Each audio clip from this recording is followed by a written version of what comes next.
English dictation 80 word per minute. Ready? Start.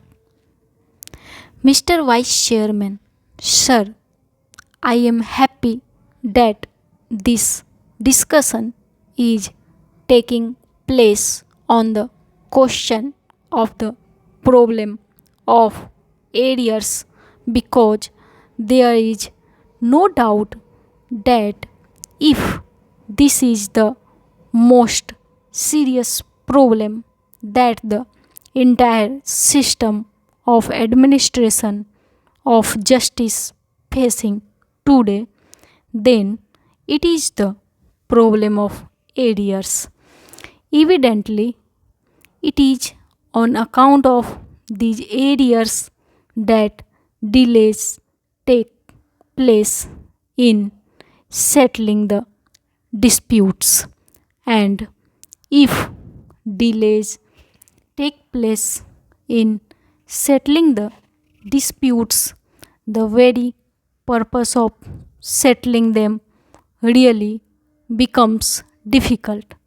If a person has a legal problem and and somebody is contravening his legal right unless he can have the redress within a reasonable time.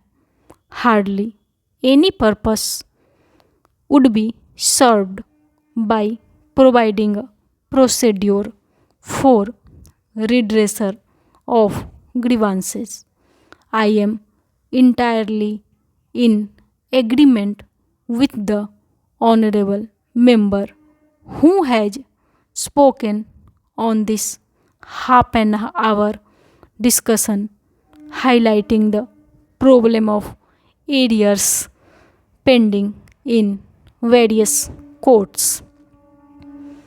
Now, sir, as I submitted in this house on the last occasion when this matter was being discussed in answer to a question I had pointed out, and I still maintain my view that the most important factor which is responsible for these delays in the high courts and of these growing areas in the high courts is because of not having sufficient judge strength in the various high courts.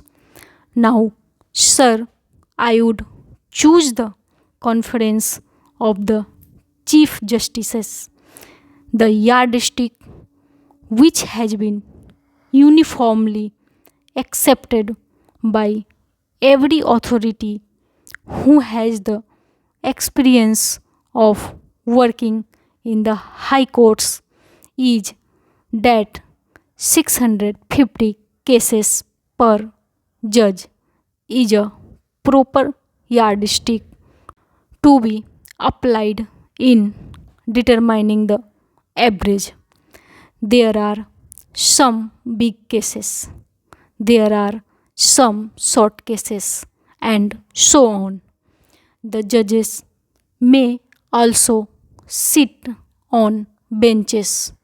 Two judges may sit on a bench for hearing a case, but the overall calculation is that the total number of cases that are decided by a high court judge is 1 year results is an average of 650 cases per judge per year are considered as proper and reasonable rate of disposal and of working.